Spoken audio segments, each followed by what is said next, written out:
Tôi đã từng xử lý một vụ án kinh hoàng, một cô gái đã mất tích trong 7 ngày. Khi được tìm thấy, thi thể cô bị chôn vùi trong lớp lá phong đỏ chất chồng. Giữa hàng nghìn chiếc lá phong đỏ, có 325 chiếc trên đó viết tay những câu thơ của Tagore, ghép lại thành một tập thơ đầy đủ của lũ chim bay. Khi lật lớp lá phong ra, hàng ngàn con kiến đang bò ngang dọc trên thi thể thối rữa, chật kín đến mức kinh hoàng, không có chỗ nào còn nguyên vẹn. Báo cáo pháp y cho thấy cơ thể cô từ đầu đến chân được phủ một lớp nước mật dày. Đáng tiếc là do thiếu manh mối, chúng tôi buộc phải kết luận vụ việc là tự sát. Nhưng sau đó, một cơ hội tình cờ đã giúp tôi phát hiện ra sự thật bị che giấu. Mọi thứ đằng sau còn kinh hoàng hơn tưởng tượng. Ngày 19 tháng 11 năm 2019, một buổi sáng mưa âm u, đồn công an thị trấn nhận được tin báo từ dân làng rằng một cô gái ở làng Tạ Gia đã mất tích suốt 7 ngày 7 đêm không về nhà. Cô gái tên là Tạ Hồng, 18 tuổi, sống một mình trong căn nhà đất nhỏ sập xệ ở đầu làng. Tạ Hồng là trẻ mồ côi cha mẹ từ nhỏ, bố mẹ cô đã lên thành phố làm việc từ sớm. Sau khi bà cô mất cách đây vài năm, cô sống một mình, dựa vào việc bán trái cây dại để kiếm sống. Hàng ngày, cô vào rừng từ sáng sớm để hái trái cây dại. Trước khi trời sáng, cô thường đạp xe 3 bánh ra chợ thị trấn để bày hàng bán. Trước khi mặt trời lặn, cô lại thu dọn và trở về làng. Nhiều năm qua, lịch trình của cô luôn cố định. Sáng 7 ngày trước, cô không xuất hiện tại chợ thị trấn. Buổi tối hôm đó, cô cũng không về làng. Ban đầu, dân làng không để ý nhiều, nghĩ rằng cô bị ốm và nghỉ ngơi ở nhà. Mãi đến tối qua, hàng xóm sang nhà cô mượn kim chỉ mới phát hiện cô không có ở nhà.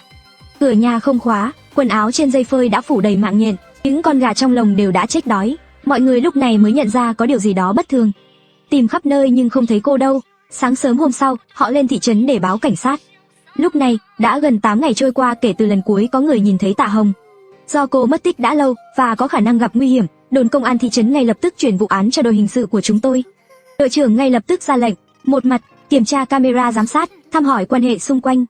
Mặt khác, tổ chức đội tìm kiếm mở rộng phạm vi đến những nơi cô có thể đã lui tới. Phía nam làng có một khu rừng nguyên sinh âm u, nơi kéo dài sâu vào vùng núi hoang vu. Đó là nơi Tạ Hồng thường hái trái cây dại mỗi sáng sớm. Vì vậy, đây là mục tiêu chính trong cuộc tìm kiếm. Đến chiều tối, tất cả những khả năng khác đều lần lượt bị loại trừ. Chỉ có khu rừng này là đáng nghi nhất. Toàn bộ lực lượng cảnh sát đã được điều động tới khu rừng. Màn đêm buông xuống, cánh rừng rậm lớn mênh mông như một con thú hoang đang ẩn mình trong ánh hoàng hôn. Nó mở to miệng đen ngòm, khiến ai nhìn cũng phải khiếp sợ. Các thành viên đội chia nhau ra hành động và tiến vào khu rừng đáng sợ này để tìm kiếm tung tích cô gái. Tham gia hỗ trợ tìm kiếm, ngoài cảnh sát đồn thị trấn, còn có một nhóm thanh niên trai tráng của làng Tạ Gia. Theo lời dân làng, Tạ Hồng là người tốt bụng, luôn giúp đỡ mọi người. Cô sống hòa thuận với mọi người và thường xuyên chăm sóc những con mèo, chó hoang bị thương. Cô là một cô gái nhân hậu và tốt bụng. Dù vì lý do kinh tế mà cô không thể học hết trung học, nhưng cô luôn tự học chăm chỉ. Cô dành dụm tiền để mua nhiều sách cũ ở các sạp sách trên thị trấn. Cô thường dạy chữ và viết cho trẻ em trong làng. Khi biết tin cô mất tích, người dân đều rất lo lắng. Họ tự tổ chức một đội tìm kiếm, hy vọng có thể giúp cảnh sát sớm tìm thấy cô. Bóng tối càng lúc càng dày đặc, đội tìm kiếm đông đảo bắt đầu tỏa ra khắp khu rừng rộng lớn. Họ ngày càng đi xa nhau hơn, như những giọt nước nhỏ tan biến vào biển đen tối tăm. Chúng tôi không còn nhìn thấy dấu vết của nhau nữa. Đi cùng tôi chỉ còn một anh trai dân làng. Nhiệt độ giảm xuống, mưa lạnh đã chuyển thành tuyết trắng. Trong rừng, đưa tay ra cũng không thấy gì, chỉ nghe thấy tiếng bước chân trên lá khô rì rào. Ánh sáng từ đèn pha trên đầu chiếu ra hai luồng sáng trắng nhợt nhạt, phản chiếu những bông tuyết bay lơ lửng. Chúng tôi gọi tên cô gái, gọi hàng nghìn, hàng vạn lần, cho đến khi cổ họng khản đặc, đau đớn, không thể phát ra tiếng nữa. Nhưng điều đáp lại chúng tôi chỉ là tiếng quạ kêu thê lương. Chúng tôi đi liên tục trong nhiều giờ liền. Tôi cảm thấy kiệt sức và trong lòng cũng có chút nản chí. Đúng lúc đó, tôi nhìn thấy một căn nhà. Đó là một ngôi nhà hình vuông, đứng sừng sững ở mép vách đá phía xa, ẩn mình dưới bóng cây rậm rạp, trông thật kỳ lạ. Ngôi nhà toàn thân màu đỏ, cao 2 tầng, vuông vắn, ngay ngắn. Những ô cửa sổ hình tròn đen ngòm như hốc mắt trống rỗng, cứ như đang chằm chằm nhìn thẳng vào tôi. Hình dáng đó thật sự kỳ quái, vừa khác hoàn toàn so với các ngôi nhà trong làng, mà cũng không giống như biệt thự trên thị trấn. Đó không phải là một ngôi đền, cũng không phải là nhà thờ. Nó không giống bất kỳ kiến trúc nào tôi từng thấy trong sách hoặc trên truyền hình. Nhìn kia, có một căn nhà ở đó. Tôi chỉ tay về phía đó và nói với anh trai dân làng. Sắc mặt anh đột nhiên thay đổi, anh nắm lấy tay áo tôi, vội vàng quay đầu đi. Tôi hỏi, có chuyện gì thế? Mau đi thôi, đừng nhìn, nhà ma đấy. Tôi ngạc nhiên quay đầu nhìn anh ta, thấy mặt anh đã trắng bệch vì sợ hãi. Dưới sự truy vấn của tôi, anh kể cho tôi nghe một chuyện ma đã lưu truyền lâu đời tại đây. Tương truyền rằng, trên vách đá sâu trong khu rừng rậm này có một căn nhà đỏ như máu. Bên trong sống 999 con quỷ dữ. Mỗi đêm trăng tròn, chúng sẽ mở tiệc linh đình trong ngôi nhà đỏ. Lấy thịt người làm món ăn, lấy máu người làm rượu ngon. Chúng cùng ly, cười nói rộn ràng, nhảy múa cuồng loạn, cho đến khi ánh sáng đầu tiên của bình minh xuất hiện mới dừng lại.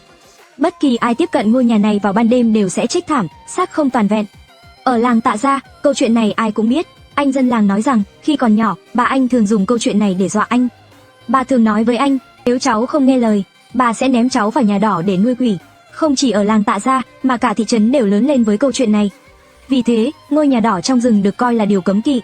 Không ai dám đến gần nó trong phạm vi vài trăm mét. Những người vào rừng chặt củi hay hái thuốc khi nhìn thấy ngôi nhà từ xa đều vội vàng đi đường vòng để tránh xui xẻo. Tôi không phải người địa phương, mới được điều chuyển đến làm việc tại huyện này năm nay, nên đây là lần đầu tiên nghe câu chuyện kỳ quặc này.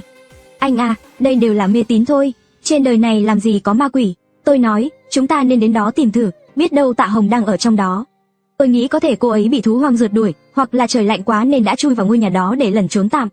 Nhưng anh dân làng nhất quyết, không chịu bước chân về phía đó. Vậy được, tôi tự đi vậy, anh ở đây đợi tôi. Nói xong, tôi quay người định bước đi, anh ta lập tức giữ chặt tay áo tôi, lắc đầu không ngừng. Đừng đi, nguy hiểm lắm, người vào đó không ai sống sót trở ra. Tôi gỡ tay anh ra, kiên quyết nói, tôi là cảnh sát, tôi không sợ. Đã làm công việc này thì phải có trách nhiệm, tôi không thể bỏ qua bất kỳ hy vọng nào. Có lẽ bây giờ Tạ Hồng đang co ro trong căn nhà đó, rét run cầm cập, chờ đợi chúng tôi đến cứu.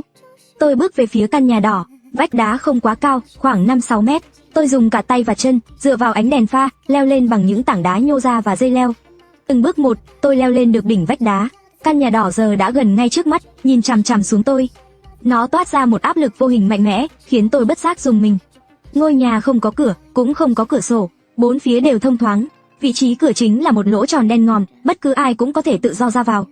Tôi lớn tiếng gọi tên Tạ Hồng, nhưng không nhận được hồi đáp. Tôi cẩn thận nhìn vào bên trong, tay nắm chặt dụng cụ phòng thân, bước vào lỗ cửa. Bên trong ngôi nhà trống rỗng, không có gì cả. Tường, trần nhà và sàn đều phủ một màu xám xịt, trông như một căn nhà thô chưa hoàn thiện. Không có bất kỳ đồ nội thất, thiết bị hay đồ trang trí nào. Thực sự chỉ là 4 bức tường trống rỗng. Tầng 1 được chia thành một sảnh lớn và vài phòng nhỏ. Tôi nhìn quanh một lượt, không thấy dấu vết của ai. Tôi bước lên cầu thang xám dẫn lên tầng 2. Tầng 2 cũng được chia thành vài phòng nhỏ. Các phòng trước đó không có gì bất thường, nhưng khi bước vào phòng cuối cùng, tôi nhìn thấy điều kỳ lạ. Ở góc phòng, gần lỗ cửa sổ tròn, một đống lá phong đỏ chất chồng lên nhau thành một ngọn đồi nhỏ. Gió lớn gào thét qua khung cửa sổ, lá phong như những cánh bướm đỏ xoay tròn trong không trung. Chúng hòa quyện với những bông tuyết lấp lánh, lả tả rơi xuống nền nhà xám xịt. Khung cảnh này huyền ảo như trong mơ, khiến tôi sững lại một lúc. Nhưng tôi nhanh chóng tỉnh táo và cảm thấy một điềm báo chẳng lành. Bởi tôi ngửi thấy một mùi hôi thối thoang thoảng, trực giác mách bảo tôi rằng đống lá phong này có vấn đề. Tôi đeo găng tay và cẩn thận gạt từng lớp một đống lá phong dày đặc. Khi lá phong bị gạt ra, một cảnh tượng kinh hoàng hiện ra. Hàng ngàn điểm đen nhỏ tụ thành dòng sông đen ngòm, như những xúc tu của quỷ dữ lan rộng trên sàn nhà. Chúng như muốn cuốn lấy chân tôi. Tôi giật mình kinh hãi, vội lùi lại một bước. Lớp lá phong cuối cùng bị gió thổi tung ra và thi thể hiện ra nguyên vẹn trước mắt tôi. Trong suốt quãng đời còn lại, hình ảnh kinh hoàng này sẽ ám ảnh tôi mỗi đêm, giày vò tôi, tra tấn tôi, khiến tôi không thể yên giấc. Trên thi thể chi chít những điểm đen tụ lại thành biển lớn, không ngừng cuộn trào, chuyển động. Chỉ cần nhìn thôi cũng đủ khiến người mắc chứng sợ hãi chỗ đông đúc rơi vào điên loạn. Những điểm đen bị quấy động, đồng loạt lăn xuống khỏi thi thể. Cơ thể thối rữa bên dưới lộ ra, đỏ, xanh, tím, lồi lõm, lộn xộn, vô cùng ghê rợn. Dù tôi đã từng chứng kiến không ít hiện trường án mạng nhưng vẫn khiến tôi mất kiểm soát vì sợ hãi. Tôi hét lên một tiếng quay đầu bỏ chạy, dạ dày cuộn lên, tôi nôn ọe ra một tiếng. Tôi run rẩy lấy bộ đàm ra, báo cáo, đã có phát hiện. Lúc đó, tôi không ngờ rằng cơn ác mộng thực sự mới chỉ bắt đầu. Đội trưởng nhanh chóng dẫn đồng nghiệp đến hiện trường. Sau đó, pháp y cũng có mặt, hiện trường được bảo vệ và công tác kiểm tra bắt đầu. Đội trưởng nhìn thấy tôi sợ đến đờ người, không còn giữ được trạng thái bình tĩnh nên đã cho tôi ra ngoài. Ông bảo tôi cùng mấy đồng nghiệp trẻ đứng gác ở cửa, không để bất kỳ người dân nào vào trong. Thực ra chẳng cần phải gác, không ai trong làng dám lại gần căn nhà đó. Phần lớn người dân khi nghe nói nhà đỏ xảy ra chuyện, đều sợ hãi bỏ chạy tán loạn, ai về nhà nấy. Chỉ có một số ít người gan dạ, đứng từ xa dưới rừng cạnh vách đá, giơ đèn pin lên, với vẻ mặt đầy sợ hãi và tò mò. Họ chỉ trỏ về phía căn nhà. Tôi ngồi tựa vào tường, vẫn chưa hết kinh hãi, mồ hôi lạnh không ngừng tuôn. Danh tính của thi thể vẫn chưa được xác định, nhưng như có một giọng nói vô hình bảo tôi rằng cô ấy chính là cô gái mất tích, cô ấy chính là Tạ Hồng. Tôi lấy từ túi ra một tờ giấy A4, trên đó in hình của Tạ Hồng. Cả ngày hôm đó, tôi luôn cầm chặt tờ giấy này, chạy khắp các cánh đồng và nông trại, mở to mắt tìm kiếm, so sánh với từng người tôi gặp trên đường. Gương mặt trên tờ giấy đã khắc sâu vào trí nhớ của tôi. Đó là một gương mặt xinh đẹp, đôi mắt như biết nói, tỏa ra thần thái tự tin. Cứ như cô ấy có thể bước ra khỏi tờ giấy bất cứ lúc nào, mỉm cười và chào hỏi tôi. Một cô gái xinh đẹp như vậy sao có thể trở thành như thế kia? Tôi thất thần nhìn chằm chằm vào gương mặt trên tờ giấy, dán mắt vào đôi mắt của cô ấy. Gương mặt trước mắt tôi méo mó và biến đổi thành một khuôn mặt đáng sợ, thối rữa, phủ đầy những con kiến đen. Tôi hít một hơi lạnh, vội vàng vò tờ giấy lại thành cục, ném thật xa. Đúng lúc đó, một đôi tay đặt lên vai tôi giật bắn mình, nhảy dựng lên, nhìn kỹ lại, tôi thở phào nhẹ nhõm, ta đội trưởng, hai đồng nghiệp đang khiêng thi thể được bọc kín ra ngoài. Đừng sợ, đội trưởng vỗ vai tôi nói, thi thể đã được chuyển đi rồi. Bước tiếp theo, thi thể sẽ được pháp y kiểm tra kỹ lưỡng hơn. Chỉ đến lúc này, dây thần kinh căng thẳng trong tôi mới được thả lỏng đôi chút. Tiểu Mộc, vào đi, giúp thu thập chứng cứ. Tôi bước theo đội trưởng, quay lại hiện trường. Bên trong hiện trường, đèn pha chiếu sáng cả không gian, lá phong đỏ rơi vương vãi khắp nơi, đội quân kiến đen vẫn tràn lan khắp chỗ. Cảnh tượng hỗn loạn vô cùng, vài đồng nghiệp đang đeo găng tay, cúi xuống tỉ mỉ kiểm tra, tỉ mỉ tìm kiếm dấu vết xung quanh, thu thập chứng cứ. Đội trưởng Trần có phát hiện, một đồng nghiệp gọi to. Anh ta dùng nhíp nhặt lên một chiếc lá phong đưa tới trước mặt đội trưởng, trên lá này có 3 dòng chữ. Đội trưởng nhận lấy, giơ đèn pin lên để nhìn kỹ hơn. Chúa nói với con người, ta chữa lành ngươi nên ta mới làm tổn thương ngươi, ta yêu ngươi nên ta mới trừng phạt ngươi. Đội trưởng chậm rãi đọc những dòng chữ trên lá phong, nhíu mày. Chữ này là viết tay, bằng mực xanh đen, nét chữ rõ ràng, ngay ngắn. Đội trưởng, chiếc lá này cũng có chữ. Một chiếc lá khác được đưa tới. Bông hoa của màn đêm đến muộn, khi bình minh hôn nàng run rẩy, thở dài, rồi tàn úa trên mặt đất. Đội trưởng bối rối, quay sang hỏi tôi, Tiểu Mộc, cậu đọc nhiều sách, chữ này có nghĩa gì? Tôi cũng không hiểu rõ, nhưng mơ hồ cảm thấy quen thuộc. Ngôn từ này rất đẹp, giống như một câu thơ. Lần lượt, 3 chiếc lá có chữ nữa được tìm thấy. Đời người như vượt đại dương, chúng ta tụ họp trên một con thuyền nhỏ. Khi chết, chúng ta cập bến, mỗi người đến một thế giới riêng. Hỡi những suy nghĩ rụt rè, đừng sợ ta là một nhà thơ. Thế giới hôn ta bằng nỗi đau, nhưng đòi hỏi ta đáp trả bằng bài ca. Tôi chợt nhớ ra rồi, một tia chớp lóe lên trong đầu tôi hét lên, đây là những câu thơ trong tập Lũ chim bay. Cái gì cơ? Lũ chim bay, tập thơ của Tagore. Tất cả đồng nghiệp, kể cả đội trưởng đều tỏ vẻ ngạc nhiên. Chiếc lá phong tiếp theo được tìm thấy đã xác nhận điều tôi nghĩ. Hãy để đời sống nở rộ như hoa mùa hè, và cái chết yên bình như lá mùa thu. Mọi người đều im lặng, trong tiếng gió rít của đêm tối, vô số lá phong đỏ vẫn đang nhảy múa, tự do bay lượn trên vùng đất trích này. Cái chết yên bình như lá mùa thu, tôi lẩm bẩm, nhanh chóng tìm kiếm, hãy gom tất cả những chiếc lá có chữ lại. Đội trưởng ra lệnh, đó là một công việc đồ sộ và tỉ mỉ. Có những chiếc lá bị gió thổi ra ngoài phòng, rơi xuống cầu thang, hoặc bay qua cửa sổ. Chúng lẫn vào đống lá khô vô tận bên dưới ngôi nhà. Các đồng nghiệp đã đồng lòng tìm kiếm suốt cả đêm, cho đến tận sáng hôm sau. Cuối cùng, chúng tôi tìm được 325 chiếc lá có chữ. Một cuốn Lũ chim bay được mang đến từ hiệu sách để đối chiếu. 325 chiếc lá, 325 bài thơ ngắn.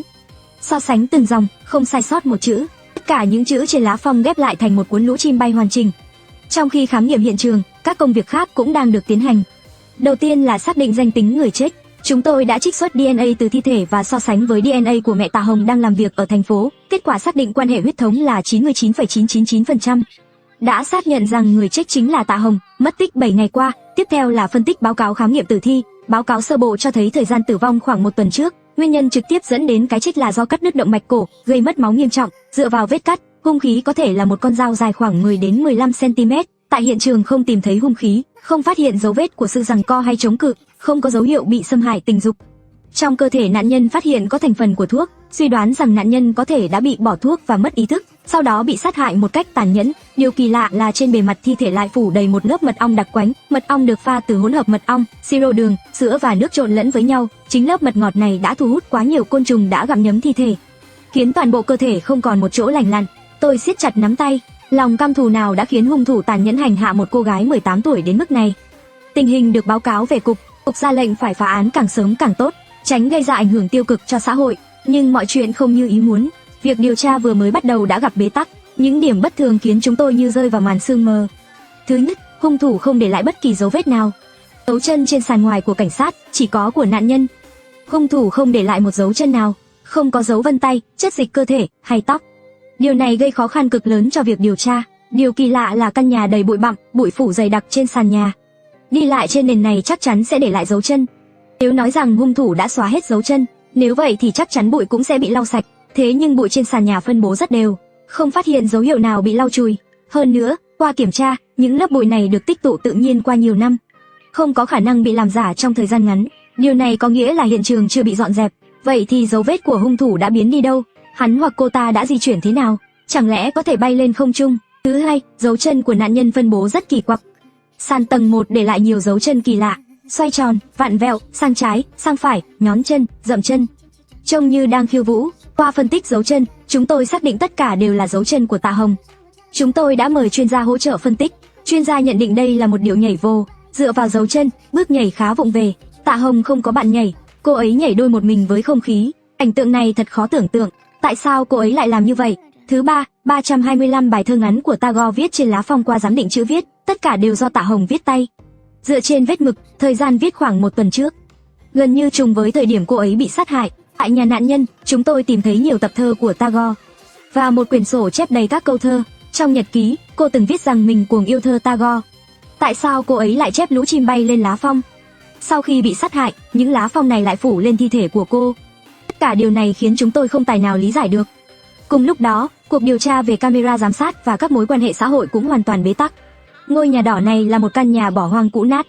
Xung quanh là rừng nguyên sinh dày đặc, bên ngoài rừng là ruộng đồng và đường làng hẻo lánh, hoàn toàn không có camera giám sát. Các mối quan hệ xã hội của Tạ Hồng cũng rất đơn giản. Chúng tôi tra hồ sơ, tìm tài liệu, nghiên cứu quan hệ, đi khắp hơn nửa thị trấn, hỏi thăm hàng ngàn người, kết quả vẫn không thu được gì. Tạ Hồng chỉ là một cô gái bình thường, không có kẻ thù, chưa từng yêu đương, không có bạn bè xấu, không dính líu vào bất kỳ mâu thuẫn nào. Cuộc điều tra rơi vào bế tắc, tất cả mọi người đều bất lực. Đúng lúc đó, đồng nghiệp thực hiện đợt khám nghiệm thứ hai tại hiện trường phát hiện một manh mối mới. Nhưng manh mối này không giúp chúng tôi giải quyết vấn đề. Ngược lại, nó khiến vụ án càng thêm rối rắm. Họ tìm thấy một bức thư tuyệt mệnh. Thư của Tạ Hồng được viết trên một tấm thiệp đỏ có hình dạng giống chiếc lá phong. Tìm thấy trong đống lá rụng cách nhà khoảng 100 mét, có thể lá thư bị gió thổi đến đó. Nội dung bức thư viết: người bạn thân yêu, xin hãy cho phép tôi nói lời tạm biệt lần cuối. Đừng buồn vì tôi, cũng đừng sợ hãi cái chết. Đây là sự lựa chọn của tôi, đây là nơi an nghỉ hoàn hảo nhất mà tôi dành cho mình. Nghi thức tạm biệt tao nhã nhất, con người đến từ tự nhiên, cũng sẽ trở về với tự nhiên. Hãy để cuộc đời tôi dừng lại mãi mãi ở tuổi 18 đẹp nhất. Vĩnh biệt, Tạ Hồng, người yêu tất cả các bạn. Đọc xong thư, tôi nhíu mày, những dòng chữ này khiến tôi cảm thấy khó chịu không thể diễn tả. Giả tạo, không phù hợp, giọng điệu như thơ, thái độ bình thản và chấp nhận cái chết. Thật sự là một cô gái 18 tuổi có thể viết ra được sao? Trực giác mách bảo tôi, bức thư tuyệt mệnh này là do hung thủ giả mạo. Có thể từ đây chúng tôi sẽ tìm ra manh mối mà hung thủ để lại. Tấm thiệp được gửi đi giám định, kết quả thật bất ngờ, những dòng chữ trên đó thực sự là nét chữ của Tạ Hồng. Hơn nữa, trên thiệp còn có dấu vân tay của cô ấy. Nét chữ ngay ngắn, rõ ràng, đầy tự tin, rõ ràng không phải bị ép buộc hay viết trong tình trạng vội vã. Mọi giả thuyết trước đây đều bị bác bỏ, bởi vì nếu bức thư tuyệt mệnh này xuất hiện, nguyên nhân cái chết rõ ràng chỉ ra tự sát. Tất cả đồng nghiệp đều không thể tin nổi. Chúng tôi đã làm việc hơn nửa tháng, ngày đêm không nghỉ chỉ để bắt hung thủ, để trả lại công bằng cho cô gái, để an ủi gia đình nạn nhân, nhưng chỉ một từ tự sát khiến chúng tôi cảm thấy mọi công sức đều đổ sông đổ biển. Sự thật thực sự là vậy sao? Chúng tôi kiểm tra kỹ bức thư tuyệt mệnh, nhìn ngang, nhìn dọc, nhìn chéo, nhìn cắt ngang, đánh dấu tất cả cách phát âm và thanh điệu của từng chữ. Thậm chí còn dịch sang tiếng Anh, so sánh với bảng mã Morse, nhưng chẳng thu được gì. Chúng tôi nộp đơn xin hỗ trợ, mời các chuyên gia điều tra hình sự từ thành phố về hỗ trợ kỹ thuật. Chuyên gia đã kiểm tra suốt mấy ngày liền cũng không tìm thấy điều gì mới mẻ. Nếu đã tìm thấy thư tuyệt mệnh và kết quả giám định không có gì sai sót, theo thông lệ và quy trình, có thể kết luận là tự sát. Chuyên gia nói, thực tế là vậy, chúng ta phải chấp nhận, đây chỉ là một lá thư tuyệt mệnh bình thường. Tạ Hồng thực sự tự sát. Tất cả đồng nghiệp ngồi trong phòng họp, im lặng không nói gì. 20 ngày làm việc căng thẳng, hầu như không được ngủ. Mọi người đều kiệt sức, tinh thần gần như sụp đổ. Chúng tôi lật lại tài liệu, âm thầm xem lại toàn bộ vụ án. Ai cũng như một chiến binh bại trận, nhìn lại mọi chuyện, nếu thật sự là tự sát thì nhiều chi tiết trở nên hợp lý. Tại sao trong nhà chỉ có dấu chân của Tạ Hồng? Vì từ đầu đến cuối chỉ có cô ấy ở đó. Cái gọi là hung thủ thực ra không hề tồn tại, một người không tồn tại thì làm sao để lại dấu vết. Chúng tôi đã mặc định đây là một vụ án mạng và tự làm khó chính mình, cố tìm một hung thủ không tồn tại. Lãng phí rất nhiều công sức. Nhìn lại hiện trường, điệu nhảy vô một mình, những chiếc lá phong chép thơ dường như đều liên quan đến câu nơi an nghỉ hoàn hảo nhất và nghi thức tạm biệt tao nhã nhất trong thư tuyệt mệnh. Lớp mật ong thu hút côn trùng cũng phản ánh ý tưởng con người đến từ tự nhiên và trở về với tự nhiên. Tất cả dường như hợp lý một cách hoàn hảo. Đây có thể là nghi thức tự sát mà cô ấy đã lên kế hoạch tỉ mỉ. Cấp trên gây áp lực rất lớn, hối thúc chúng tôi nhanh chóng kết luận đây là vụ tự sát. Tôi có thể hiểu được, dù sao vụ án này đã kéo dài quá lâu, tin đồn lan truyền khắp thị trấn khiến mọi người hoang mang. Bây giờ rất cần một thông báo để ổn định lòng dân. Tối hôm kết thúc vụ án, tôi ngồi một mình trên đồi nhỏ giữa cánh đồng, vừa hút thuốc, vừa suy nghĩ rất nhiều. Sự cô đơn của những đứa trẻ ở lại quê nhà, nỗi khổ khi phải bỏ học, sự khó khăn khi mưu sinh. Có lẽ chính những gánh nặng này đã mang đến quá nhiều đau khổ cho cô gái nhỏ, khiến cô ấy mất đi niềm vui sống. Những ước mơ phong phú đối lập với thực tế khắc nghiệt, khoảng cách giữa chúng lớn biết bao. Nếu là tôi, có lẽ tôi cũng không thể chịu đựng nổi. Tôi nhớ lại lúc đến nhà Tạ Hồng để thu thập chứng cứ. Những cuốn sách cũ được sắp xếp ngăn nắp trên giá sách, nét chữ thanh tú và chăm chút trong quyển sổ chép tay. Những tấm giấy khen trên tường vẫn còn tươi mới, đó là giấy khen học sinh giỏi khi cô còn học cấp 2.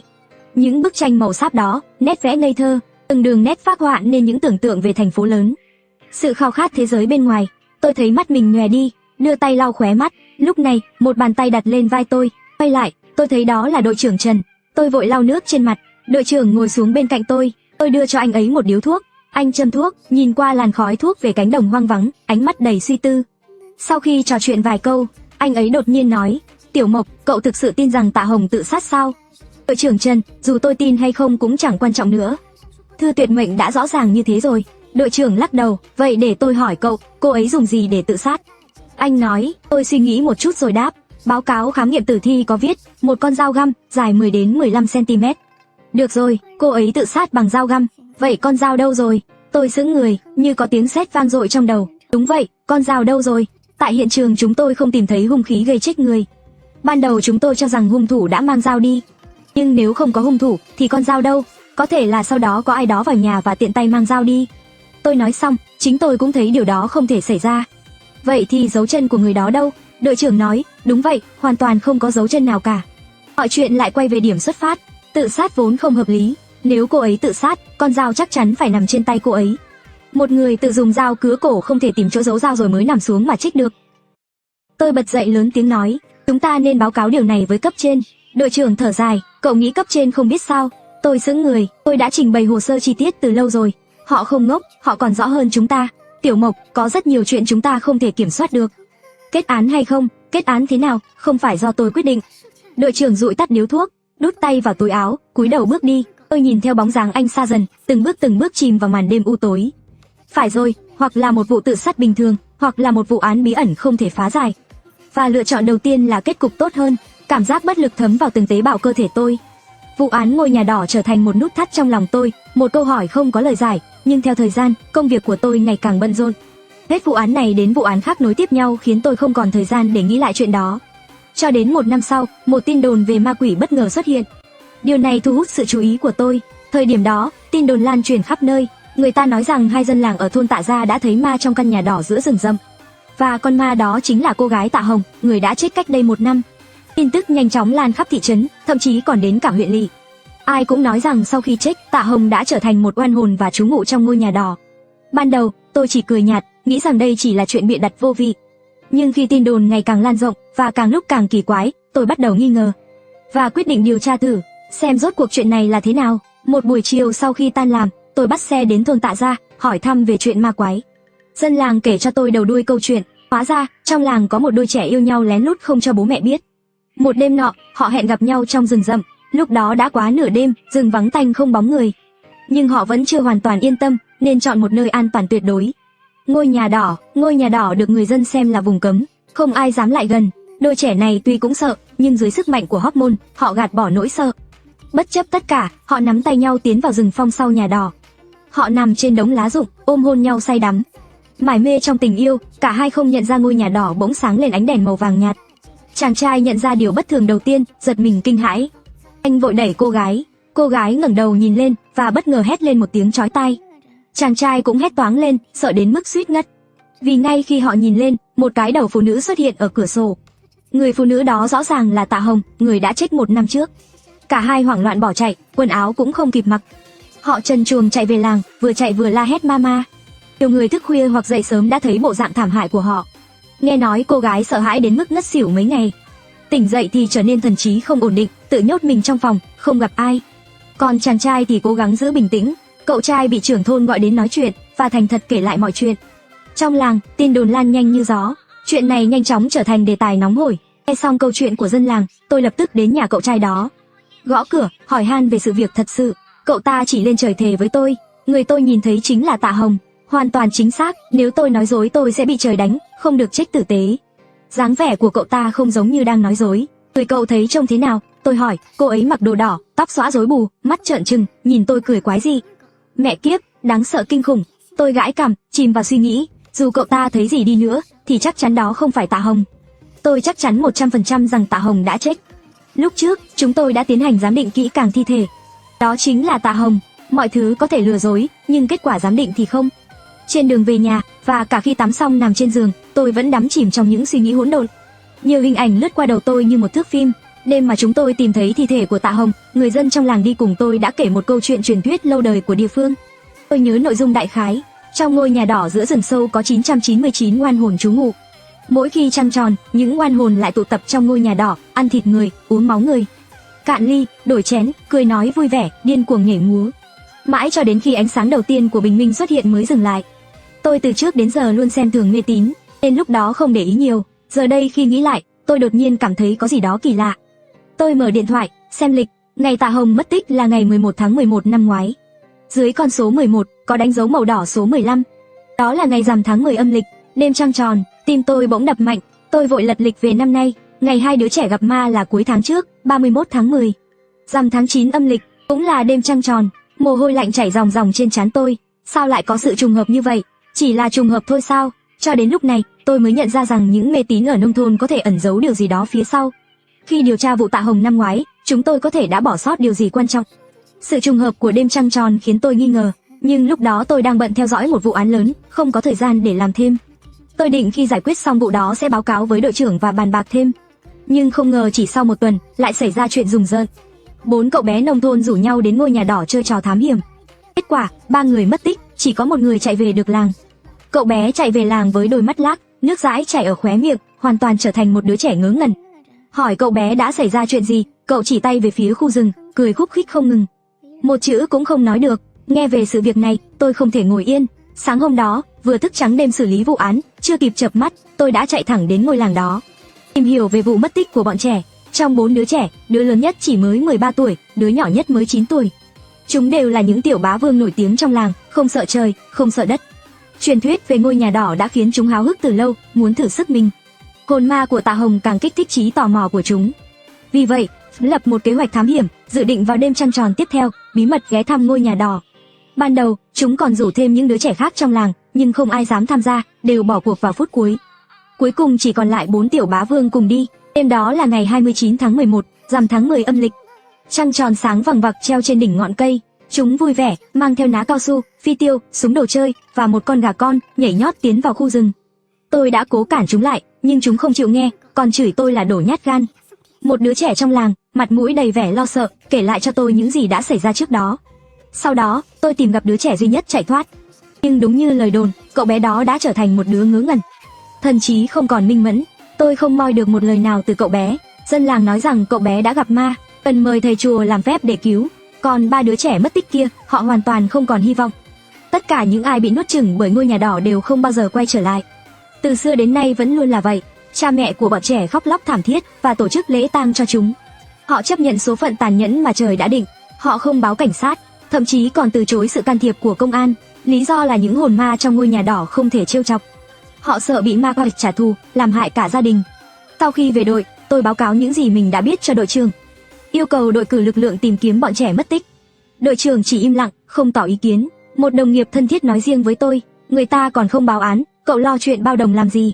Không thấy đã đủ bận rồi à? Đừng tự chuốc rắc rối nữa, cũng đừng làm phiền mọi người. Tôi hiểu ý anh ta, cuối năm công việc quá nhiều, ai cũng có quầng thâm mắt to tướng, bận đến mức chân không chạm đất. Có người cả tháng trời không có thời gian về nhà với con cái.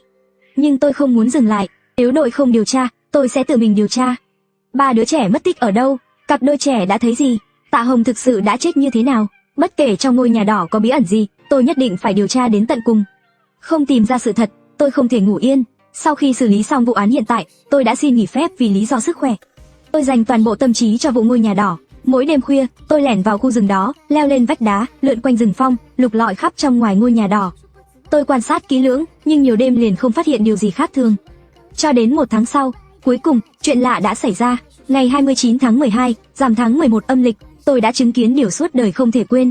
Điều mà tôi không bao giờ ngờ tới là đêm đó suýt nữa đã cướp đi mạng sống của tôi, và đó cũng trở thành bước ngoặt trong cuộc đời tôi.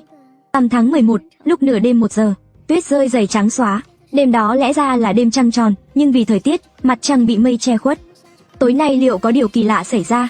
Tôi nằm giữa rừng phong bên ngoài ngôi nhà đỏ, hai tay gối đầu, mắt mở to nhìn những bông tuyết rơi lên mặt mình.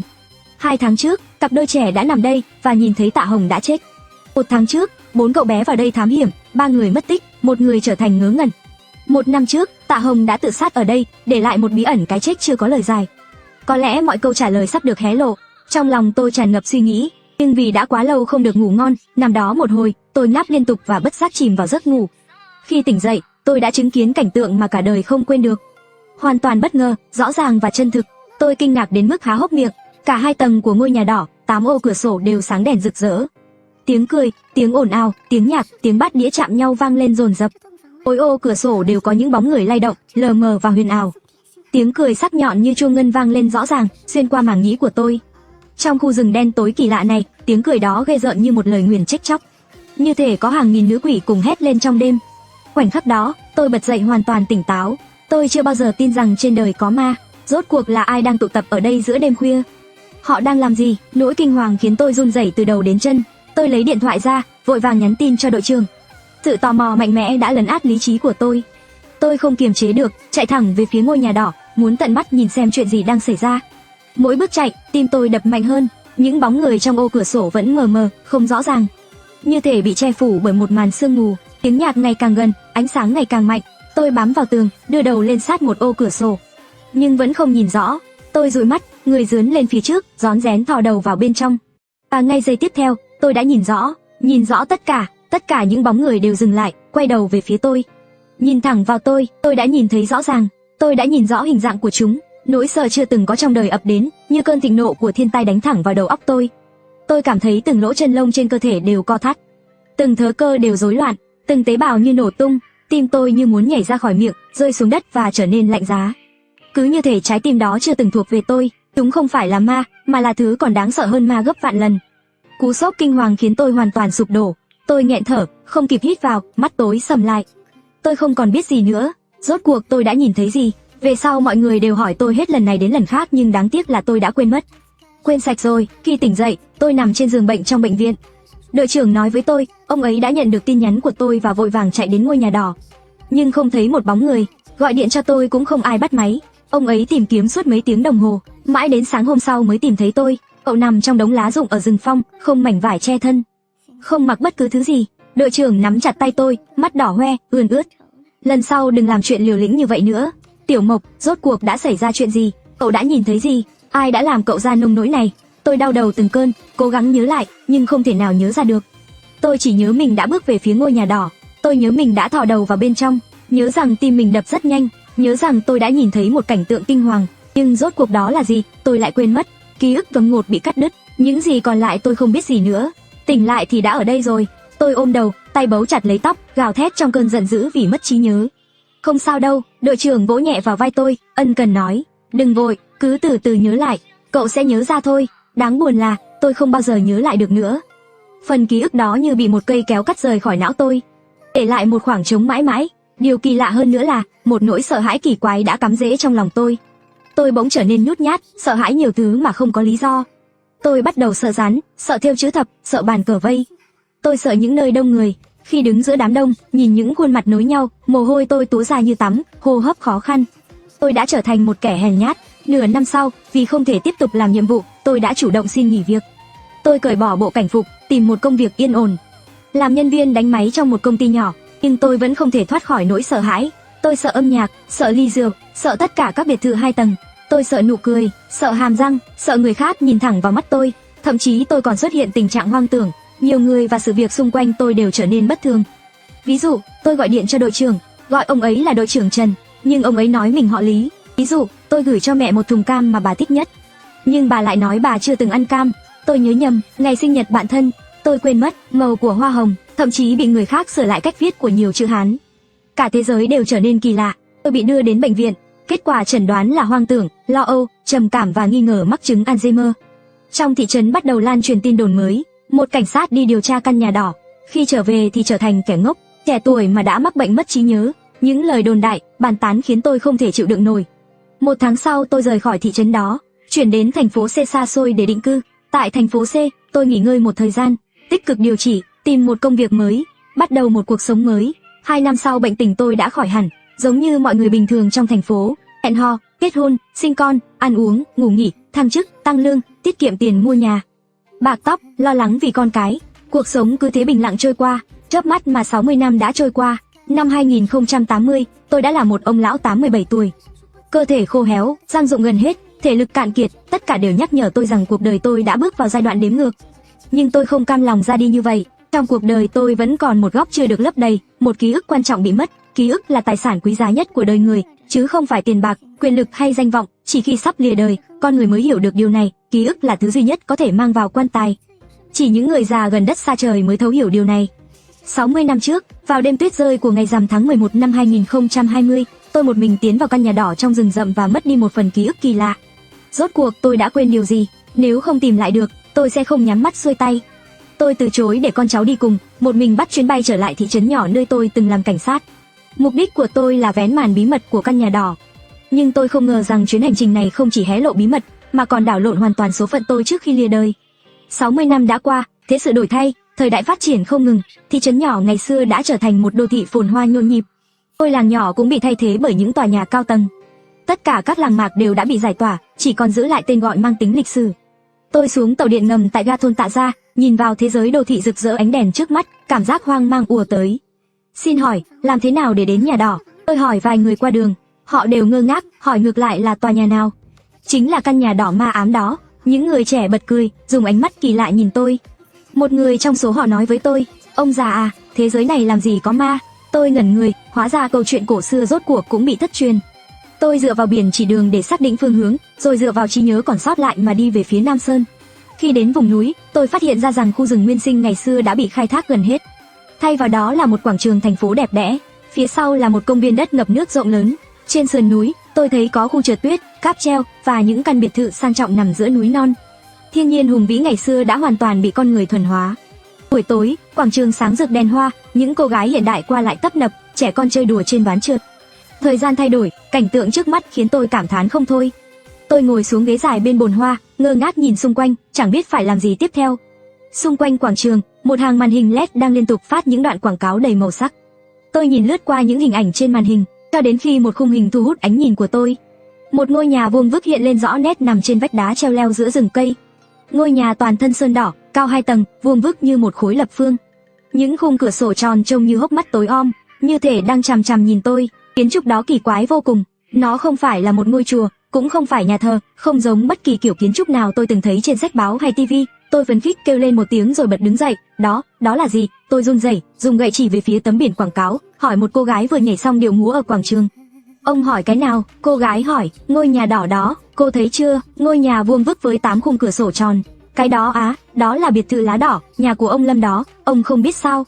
Tôi muốn hỏi thêm, nhưng lưỡi như bị thắt lại, lắp bắp mãi không nói được gì. Cô gái nghi hoặc nhìn tôi rồi quay người rời đi. Tôi đi một vòng quanh quảng trường, hỏi han rất nhiều người. Sau đó, tôi đến một quầy báo điện tử địa phương, lục tìm các tài liệu và cuối cùng hiểu ra mọi chuyện. Biệt thự lá đỏ chính là căn nhà đỏ ngày xưa, nó không bị phá bỏ. Cách đây 40 năm, một làn sóng xây dựng đã quét qua thị trấn nhỏ, nhà đỏ vốn dự định sẽ bị phá rỡ, nhưng sau khi được các chuyên gia thẩm định, ngôi nhà được xác định có thể là công trình cổ, ước tính đã hơn ngàn năm tuổi. Do đó, để bảo tồn di tích, ngôi nhà đã được giữ lại, mặc dù được coi là công trình cổ nhưng không chuyên gia nào có thể xác định nó được xây dựng vào triều đại hay năm nào. Thêm vào đó, vẻ bề ngoài của nó không có giá trị thẩm mỹ, vì vậy nó dần dần bị bỏ quên, không ai ngó ngàng tới. Năm 2045, một cặp vợ chồng Việt kiều trở về thị trấn và ngay lập tức thích ngôi nhà đó. Họ đã mua lại toàn bộ khu đất và biến nó thành trang viên tư nhân. Ngôi nhà đỏ được sửa chữa lại hoàn toàn, trở thành nơi ở của họ. Vì xung quanh có cả một rừng phong đỏ rực, người dân địa phương gọi nơi này là trang viên lá đỏ và ngôi nhà được đặt tên là biệt thự lá đỏ. Cặp vợ chồng này rất giàu có và đam mê giao lưu xã hội. Họ thường tổ chức các triển lãm nghệ thuật, tiệc nướng BBQ và các buổi khiêu vũ xã giao mời cư dân trong thị trấn tham dự. Dù giờ đây đã ngoài 70 tuổi, họ vẫn là những nhân vật có tiếng trong thị trấn. Tôi đóng lại trang báo điện tử, chống gậy, từng bước tiến tới bảng quảng cáo lớn. Bảng quảng cáo có hình ảnh nền là ngôi nhà đỏ và một tấm áp phích khổng lồ cho triển lãm nghệ thuật. Trên đó ghi trang viên lá đỏ trân trọng kính mời quý vị tham dự triển lãm nghệ thuật hiện đại. Chủ đề giấc mộng hành lang nửa đêm, cuộc đời tôi, thời gian 26 tháng 12 năm 2080, từ 0 giờ sáng đến 7 giờ sáng, địa điểm biệt thự lá đỏ. Tôi quét mã liên kết bên dưới và mua một vé tham quan. Ngày 18 tháng 12, chính là ngày mai, làm sao tôi có thể bỏ lỡ cơ hội này được. Sáng sớm hôm sau, đồng hồ báo thức lúc 4 giờ đánh thức tôi dậy. Tôi cạo râu, mặc quần áo chỉnh tề rồi rời khỏi nhà trọ. Tôi gọi một chiếc xe và chạy thẳng đến trang viên lá đỏ. Khi đến nơi, mới chỉ 4 giờ 42 phút, gió lạnh rít lên từng hồi, trời tối đen như địa ngục. Tôi ngẩng đầu nhìn lên, đột nhiên phát hiện một vầng trăng tròn lơ lửng ở phía tây bầu trời. Tim tôi khựng lại, trong khoảnh khắc ấy, mồ hôi lạnh rịn ra khắp lưng. Đã bao lâu rồi tôi không ngẩng đầu nhìn trăng? Tại sao đêm qua lại là ngày rằm? Một nhóm nam nữ trẻ trung, ăn mặc lộng lẫy, chen chúc trên lối đi bộ leo núi, tay trong tay, vừa đi vừa cười nói rôm rả, cùng nhau tiến về cổng chính của trang viên. Họ đều đến để xem triển lãm. Bên trong hàng rào sắt cổ điển, lá phong đỏ rực lay động trong gió, phát ra những tiếng xào xạc như tiếng than khóc. Cứ như tiếng khóc thảm thiết của những hồn ma. Ngôi nhà đỏ ẩn hiện sau bóng cây, mờ mờ hiện ra từng đường nét. Nỗi sợ thắt chặt trái tim tôi. Tôi hòa mình vào đám đông, bắt đầu trò chuyện với mọi người để giữ bình tĩnh. Mọi người nói với tôi, chủ nhân của trang viên tên là Lâm Hoa, là chủ tịch của một công ty đa quốc gia, tài sản lên tới hàng trăm tỷ. Vợ ông ấy là một nghệ sĩ nổi tiếng quốc tế, từng tổ chức triển lãm tranh ở Paris. Vợ chồng nhà họ Lâm trước đây sống ở châu Âu, nhưng hơn 30 năm trước họ chuyển về thị trấn này, được cho là vì bà Lâm là người gốc ở đây, nhớ quê hương, mong được trở về cội nguồn. Hiện nay, dù đã hơn 70 tuổi, bà Lâm vẫn duyên dáng, thanh lịch và thời thượng, trở thành thần tượng của các cô gái trẻ trong thị trấn. Hai vợ chồng không có con, sống theo kiểu DINK. Bà Lâm thường cười nói rằng, mỗi người trẻ ở thị trấn này đều là con của tôi. Nói chuyện một hồi, chúng tôi bước qua cánh cổng sắt lớn uốn lượn dây leo. Ngôi nhà đỏ vuông vức hiện ra phía trước, nó nhìn tôi với 8 chiếc cửa sổ tròn xoe, há ra như cái miệng đen ngòm, cứ như đang cười với tôi vậy. Tim tôi co thắt lại. Ngôi nhà đỏ vẫn như trong ký ức, không thay đổi nhiều. Chỉ là màu sơn trông tươi hơn và được lắp thêm cửa sổ và cửa chính tinh xảo. Những người tham quan nối đuôi nhau bước vào, họ bước qua cánh cổng tròn lớn. Phía trước là một phòng khách rộng rãi, xa hoa, đèn chùm pha lê rực rỡ, thảm nhung đỏ thẫm, những bức tường giấy dán và tranh sơn dầu đầy phong cách. Những robot AI mang dáng vẻ nữ giúp việc xếp hàng ngay ngắn hai bên cửa, lễ phép chào đón khách tham quan. Dù phòng khách rất rộng, nhưng với số lượng người đông đúc, nó vẫn trở nên chật chội. Mọi người chen chúc nhau, nhìn xung quanh, thì thầm bàn tán, tiếng trò chuyện xôn xao. Kim đồng hồ chỉ 5 giờ, đèn chợt tắt, toàn bộ căn phòng chìm trong bóng tối không thấy được gì. Nhạc nền dịu nhẹ bắt đầu vang lên, tất cả đều nín thở. Màn hình lớn chiếu toàn bộ hình ảnh 3D ở phía trên sáng lên. Trên màn hình là hình ảnh một bà cụ với khuôn mặt đầy nếp nhăn, ánh mắt hiền từ, đôi bông tai hồng ngọc và dây chuyền ngọc trai tỏa sáng lấp lánh. Bà Lâm, đó là bà Lâm. Mọi người đồng thanh gọi to, vẫy tay chào màn hình. Các bạn thân mến, bà Lâm cất giọng nói, âm thanh ngọt ngào, ấm áp. Chào mừng đến triển lãm này. Buổi triển lãm do tôi tự tay tổ chức, mỗi tác phẩm là tâm huyết cả đời tôi, hy vọng mọi người sẽ yêu thích. Dù các bạn có nhìn thấy điều gì về số phận, hãy cứ bình thản, tận hưởng từng khoảnh khắc. Đây là kiệt tác của tạo hóa, là nghệ thuật của tự nhiên. Chúc các bạn thưởng lãm vui vẻ. Màn hình tắt, khuôn mặt dịu dàng của bà Lâm biến mất, đèn tường sáng lên, ánh sáng mờ nhạt, dịu dàng tạo nên một bầu không khí yên tĩnh như trong viện bảo tàng. Một chuỗi đèn huỳnh quang trên sàn chỉ dẫn hướng đi, một robot nữ giúp việc giơ cánh tay cơ khí lên, phát ra giọng nói dễ thương. Xin mời đi theo tôi. Đám đông đi theo phía sau, quẹo qua một góc, lần lượt bước vào phòng ăn bên cạnh. Tôi nghi hoặc nhìn quanh rồi đi theo. Một tiếng hét chói tai bất ngờ vang lên, gây ra sự hỗn loạn. Tôi vội đẩy đám đông ra để chen lên phía trước. Cảnh tượng trước mắt khiến tôi sững sờ. Trên bàn ăn, đèn chùm rực rỡ chiếu ánh sáng vàng ấm áp. Trên khăn trải bàn trắng, dao dĩa bạc lấp lánh phản chiếu ánh sáng. Cánh hoa hồng và nến thơm trang trí xung quanh. Ở chính giữa bàn ăn, chiếm gần hết diện tích, món chính không phải gà tây, không phải heo sữa, cũng không phải cừu nướng, mà là một người, một cơ thể phụ nữ. Người phụ nữ này nằm nghiêng một cách duyên dáng, làn da bóng loáng ánh lên màu vàng óng của dầu, nước sốt màu đen dưới lên cơ thể cô ấy. Xung quanh đầu đặt bông cải xanh và cà rốt nướng, mùi thơm quyến rũ lan tỏa trong không khí. Hai hàng ghế xếp dọc hai bên bàn lớn. Đây giống như là bà Lâm. Một người nói, là bà Lâm, quả thật, dù món ăn đã nướng vàng, nhưng gương mặt này và gương mặt vừa xuất hiện trên màn hình hoàn toàn giống nhau. Trên tai bà vẫn còn đeo đôi hoa tai hồng ngọc giống như trong video. Có người kinh hãi hét lên, một người phụ nữ sợ hãi đến mức ngất xỉu tại chỗ. Hai đứa trẻ đồng loạt khóc thét, sợ gì chứ, đã bảo rồi, đây là tác phẩm nghệ thuật, giả thôi mà, đúng rồi, đây là triển lãm mà. Những người can đảm hơn không để tâm. Một người liều lĩnh xé một mẩu nhỏ từ món ăn, lớp da giòn rụm rơi xuống, bên trong là hành tây, mùi thơm của thịt chín tỏa ra nghi ngút. Wow, thơm quá, thịt gì thế này, có vẻ là thịt bò, bò nào mà trông thế này được, thật sáng tạo, thật ấn tượng. Một người tình ý phát hiện một tấm thiệp trên góc bàn. Nhìn này, ở đây có ghi chú. Mọi người chụm đầu vào đọc. Tấm thiệp có hình thiên nga trắng, viền vàng tinh xảo. Trên đó viết vài dòng chữ, gửi những người bạn thân mến, tôi đã biến chính mình thành một món bít tết tiêu đen nướng như một lời chiêu đãi gửi đến các bạn. Hãy tận hưởng bữa tiệc thật non nê. Ở tuổi 78, có lẽ thịt tôi hơi dai. Mong các bạn không phiền, các người giúp việc sẽ cung cấp đồ uống và gia vị. Chúc bữa ăn vui vẻ. Mọi người kinh ngạc nhìn nhau. Một người đàn ông mập mạp chảy nước miếng, cầm nĩa lên trước, dùng nĩa sắn một miếng thịt bỏ vào miệng nhai. Những người khác thấy vậy liền làm theo, kéo ghế ngồi xuống, hớn hở, tranh nhau thưởng thức một cách hăng hái. Những nữ hầu qua lại giữa bếp, mang ra món ăn kèm, nước chấm và rượu vang, nhiệt tình rót cho mọi người. Tôi bình tĩnh quan sát mọi thứ. Đây chỉ là phòng triển lãm đầu tiên. Trên sàn có một chuỗi mũi tên phát sáng chỉ hướng vào căn phòng bên trái. Những người không ngồi ăn tiếp tục bước đi tham quan. Tôi đi theo họ. Phòng triển lãm tiếp theo là một phòng khách. Một thế giới cổ tích màu hồng đầy mộng mơ. Búp bê chất đầy khắp nơi. Búp bê Barbie, búp bê BJD, búp bê nhồi bông và rất nhiều hoa tươi, chuông gió, quả cầu pha lê, mô hình ngựa gỗ quay. Hộp phát nhạc bằng piano, búp bê chất thành từng đống, từng con một đều nở nụ cười giống nhau. Bỗng nhiên tôi toát mồ hôi trán, cảm thấy khó chịu, vịn tay vào tường. Nhìn kìa, tôi nhìn theo hướng tay cô ấy chỉ. Ở trung tâm đống búp bê có một búp bê lớn kỳ quái. Gọi là kỳ quái, bởi vì gương mặt nó đầy nếp nhăn, trông như một quả hồng khô. Con búp bê này rõ ràng là một bà lão, nhưng lại mặc váy Lolita, đeo nơ hồng trên đầu, đánh má hồng và tô son lấp lánh màu râu. Trong tay nó ôm một búp bê Barbie nhỏ, là bà Lâm. Có người hét lên, đây chẳng phải là bà Lâm sao? Mọi người đồng thanh gọi bà Lâm, nhưng con búp bê bất động, miệng vẫn giữ nụ cười cứng ngắc, khoe ra 8 chiếc răng trắng bệch. Đôi mắt to không chớp, đục ngầu như mắt cá trích. Bà Lâm, có người tiến đến đẩy nhẹ bà, con búp bê ngã ngửa ra sau, mọi người mới nhận ra đó chỉ là một xác không hồn. Da trên cổ có màu xanh nhợt nhạt và những vết bầm đỏ hiện rõ dưới lớp ren cổ áo trông như những cánh hoa đào rực rỡ. Đây là người chết. Mọi người hét lên hoảng loạn. Trời ơi, mọi người náo loạn, la hét không kiểm soát. Trong cảnh hỗn loạn đó, tôi cố giữ bình tĩnh, theo mũi tên phát sáng trên sàn để tiến đến phòng tiếp theo. Phòng triển lãm số 3 là một phòng nuôi thú cưng. Xung quanh tường là những lồng thú, bên trong có husky, poodle, mèo Maine Coon, thỏ, chuột hamster, gà con, vẹt. Tất cả đều sống động, nhảy nhót, phát ra tiếng kêu ầm ĩ. Ở giữa phòng, một chiếc lồng lớn treo từ trần nhà, bên trong là một người phụ nữ. Tay chân bà bị xích bằng những sợi xích nặng nề, khuôn mặt mang vẻ yên bình nhưng tuyệt vọng. Tôi nhận ra ngay, đó cũng là bà Lâm, chỉ là trẻ hơn một chút và ít nếp nhăn hơn. Tôi nhặt một tấm thiệp nhỏ hình chân mèo từ dưới đất lên. Trên đó viết 2 dòng chữ: bạn là thú cưng, chúng ta đều là những đứa con cưng của thiên nhiên. Ở tuổi 58, cuối cùng tôi cũng nhận ra được điều này.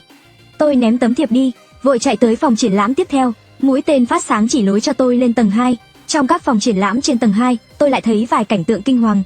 Trong phòng ngủ, một người phụ nữ bị chặt đứt cả 2 tay. Cơ thể tạo dáng như tượng nữ thần Venus cụt tay. Trên tấm thiệp hình mũi tên xuyên tim có viết: tình yêu và cái đẹp là khát khao vĩnh cửu của con người. Tuổi 48 là giai đoạn đẹp nhất của đời người. Trong căn phòng nhảy được bao quanh bởi gương, một người phụ nữ mặc váy đỏ và đi giày múa đỏ. Dưới sự điều khiển của một thiết bị cơ khí, cô ta thực hiện những động tác xoay tròn, nhảy múa và bay lên không trung. Trên tấm thiệp hình chiếc giày múa có ghi hãy nhảy mãi mãi, đừng bao giờ dừng lại, cho đến khi kiệt sức, cho đến khi chết, cho đến tận ngày tận thế. Tôi đã nhảy suốt 38 năm mà vẫn chưa hề thấy mệt. Trong phòng tắm, tường và trần nhà đều được vẽ thành bức tranh bầu trời đầy sao của Van Gogh. Cơ thể người phụ nữ được sơn màu xanh thẳm như bầu trời đêm. Dải ngân hà xoay quanh trên ngực cô ta trở thành một phần của bức tranh này. Trên tấm thiệp hình ngôi sao có ghi dưới đất đầy tiền xu: đừng quên ngẩng đầu nhìn ngắm những vì sao. Hãy nhìn ngắm mặt trăng. Ở tuổi 28, ước mơ duy nhất của tôi là có một chuyến đi dạo giữa dải ngân hà. Tôi chạy ra khỏi phòng, dựa vào tường, thở hổn hển. Sự choáng ngợp làm đầu óc tôi quay cuồng. Những người phụ nữ này đều là xác chết. Theo hướng dẫn của mũi tên phát sáng, tôi bước vào phòng triển lãm cuối cùng. Đó là một thư phòng, góc tường chất đầy những lá phong đỏ chất thành một ngọn núi nhỏ. Gió dữ dội gào thét qua cửa sổ tròn đang mở, hàng ngàn, hàng vạn chiếc lá phong nhảy múa trong gió. Tôi cúi xuống nhặt một chiếc lá phong lên, trên đó có viết một dòng chữ: hỡi những ý nghĩ rụt rè, đừng sợ ta là một nhà thơ. Tay run rẩy, chiếc lá rơi xuống đất, tôi cẩn thận gạt từng lớp lá phong dày. Cơ thể của một cô gái từ từ hiện ra, làn da cô ấy trong suốt, trắng ngần không tì vết, phủ lên một lớp ánh sáng dịu dàng, thánh khiết. Khuôn mặt dịu dàng như quả đào mùa hạ, phớt chút hồng nhạt. Đôi mắt to dưới hàng mi dày vẫn chưa khép hẳn, ánh sáng lấp lánh lướt qua khe hở nhỏ xíu. Những ký ức ngủ quên dần thức tỉnh, khuôn mặt này quen thuộc đến kỳ lạ, như thể tôi đã từng gặp ở đâu đó. Tôi nhẹ nhàng đưa tay chạm vào má cô ấy, cảm giác mượt mà, mịn màng. Tôi ghé mũi ngửi thử, thơm ngọt như sữa và mật ong. Trong khoảnh khắc, tôi không phân biệt được đây là mơ hay thực. Trên bệ cửa sổ có một tấm thiệp đỏ hình chiếc lá phong. Tôi run rẩy cầm lên, nhẹ nhàng đọc dòng chữ trên đó: người bạn thân yêu, xin hãy cho phép tôi nói lời tạm biệt lần cuối. Đừng buồn cho tôi, cũng đừng sợ hãi. Cái chết là sự lựa chọn của riêng tôi. Đây là sự sắp đặt hoàn hảo nhất cho chính mình, lễ chia tay thanh lịch nhất. Con người đến từ tự nhiên và cũng sẽ trở về với tự nhiên. Hãy để cuộc đời tôi mãi mãi dừng lại ở tuổi 18 đẹp nhất. Tạm biệt, mỗi người yêu quý bạn, Tạ Hồng. Tôi buông tay ra, tấm thiệp rơi khỏi các ngón tay, bay đi, nước mắt không kìm được mà tuôn trào. Tôi hoảng loạn gạt hết đống lá phong, lúc đó mới nhận ra trên cổ cô gái có một vết cắt sâu. máu tươi đang trào ra từ vết thương. Cô ấy đã chết, làn da cô vẫn còn chút hơi ấm, nhưng hơi thở và nhịp tim đều đã ngừng. Máu lan khắp mặt sàn, tạo thành một biển đỏ ghê rợn. Căn phòng bị ngập trong máu, chìm lấp cả đôi chân tôi. Một cơn gió dữ dội ập đến, tấm thiệp đỏ bị cuốn đi theo gió, cùng vô số lá phong bay ra bầu trời rộng lớn bên ngoài. Ánh bình minh đầu tiên bừng sáng từ phương đông, ánh sáng tràn ngập khắp không gian. Một chú chim nhỏ bay vào phòng, đậu lên bệ cửa sổ, rũ nhẹ đôi cánh. Một con kiến đen bò lên ngón chân cô gái, ngừng lại một lúc, rồi bắt đầu say mê cắn xé. Một màn hình lớn chiếu hình ảnh 3 chiều xuất hiện trên trần nhà. Trên màn hình là một bà lão với nụ cười hiền hậu, hoa tai ruby và chuỗi ngọc trai sáng rực. Bà ấy là bà Lâm, 78 tuổi. Chào các bạn thân yêu, tôi là Tạ Hồng. Khi các bạn xem đoạn video này, tôi đã mất từ lâu rồi. Xin đừng hoảng sợ, cũng không cần báo cảnh sát. Tôi tự sát, 7 xác chết trong các tác phẩm này đều là tôi, từ lúc tôi 18 tuổi đến 78 tuổi. Chúng tôi là những người cùng chọn cách chết. Con người đều sợ chết, nhưng thực ra, cái chết là một phần quan trọng của đời người. Chúng ta phải dũng cảm đối mặt với nó. Thay vì sợ hãi, trốn tránh, hãy đón nhận nó một cách lạc quan. Thay vì để tuổi già, bệnh tật hay tai nạn cướp đi cơ hội này, thay vì để điều đó ngoài tầm kiểm soát, tôi chọn tự nắm giữ vận mệnh của mình. Khi cuộc đời sắp đến hồi kết thúc, tôi quyết định thiết kế một nghi lễ chết lộng lẫy cho chính mình. Sống phải sống thật đẹp, chết cũng phải chết thật duyên dáng. Tôi tập hợp tất cả các phiên bản của mình từ những không gian và thời gian khác nhau, cùng nhau tổ chức một lễ hội chết trắng lệ. Giờ đây, tôi đã thực sự chết. Trong không gian vô tận và vũ trụ vô biên, tất cả các Tạ Hồng đều đã tan biến. Hư vô, như sương khói. Đây là tác phẩm vĩ đại nhất, là nghệ thuật hoàn hảo nhất. Tôi muốn hiến dâng nó cho thế giới này, thế giới mà tôi yêu sâu sắc. Đừng khóc vì tôi, chúng ta ai cũng như nhau, rồi sẽ mục giữa, tan chảy, trở về với đất mẹ, làm thức ăn cho sâu bọ. Tất cả đều trở về với thiên nhiên. Màn hình tắt, khuôn mặt của bà Lâm biến mất. Lúc này, tiếng còi xe cảnh sát vang lên ngoài cửa sổ. Vài chiếc xe lao nhanh đến tòa nhà. Cửa xe bật mở, các cảnh sát xông vào. Có vẻ như ai đó đã gọi báo cảnh sát. Họ điều tra triệt để buổi triển lãm nghệ thuật kinh dị này. Là một trong những nhân chứng, tôi được đưa đến đồn cảnh sát để thẩm vấn. Tôi nói với cảnh sát rằng, tôi đã từng gặp cô gái 18 tuổi ấy, cô ấy chết cách đây 61 năm.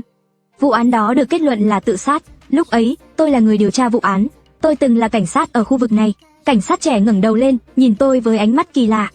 Họ hẳn nghĩ tôi là kẻ điên. Tôi không thể giải thích thêm nữa. Trang viên lá đỏ đã bị phong tỏa. Cảnh sát dựng hàng rào an ninh trong bán kính 1 km. Dây thép gai được lắp đặt, không ai được phép tiếp cận. Cảnh sát nhanh chóng công bố kết quả điều tra. Bà Lâm mắc bệnh tâm thần và tự tử. Còn các thi thể từ 18 đến 78 tuổi chỉ là những hình nộm làm từ vật liệu đặc biệt, không phải xác thật. Theo điều tra, trang viên lá đỏ tổ chức triển lãm trái phép, gây tổn hại nghiêm trọng đến sức khỏe tinh thần của khách tham quan, tạo ra ảnh hưởng xấu trong xã hội. Nay đã bị đóng cửa vĩnh viễn, những người có liên quan đều đã bị bắt và xử lý theo pháp luật. Tôi không tin một chữ nào, những xác chết ấy là thật hay giả, họ biết rõ hơn tôi. Vụ việc nhanh chóng bị dìm xuống, không ai tiếp tục bàn luận, cũng chẳng có báo chí đào sâu thêm. Ngôi nhà đỏ được giám sát nghiêm ngặt cả ngày lẫn đêm. Những người ở đó suốt ngày bận rộn, đi tới đi lui, mặc đồ bảo hộ và đeo mặt nạ phòng độc. Họ tổ chức hết cuộc họp này đến cuộc họp khác, mời hết nhóm chuyên gia này đến nhóm khác, mang theo đủ loại thiết bị đo đạc. Nhưng không ai dám đến quá gần. Họ đối mặt với ngôi nhà đỏ như đối diện lăng mộ của Tần Thủy Hoàng. Trong lòng đầy kính sợ, họ lo ngại bên trong có chất độc còn nguy hiểm hơn thủy ngân, hay vô tình kích hoạt một cơ quan nào đó, rơi vào một không gian bí ẩn không thể đoán trước. Cẩn trọng là phong cách của họ, nhưng không phải của tôi. Tôi không thể chờ đợi thêm. Sống đến 87 năm, tôi đã sống đủ rồi.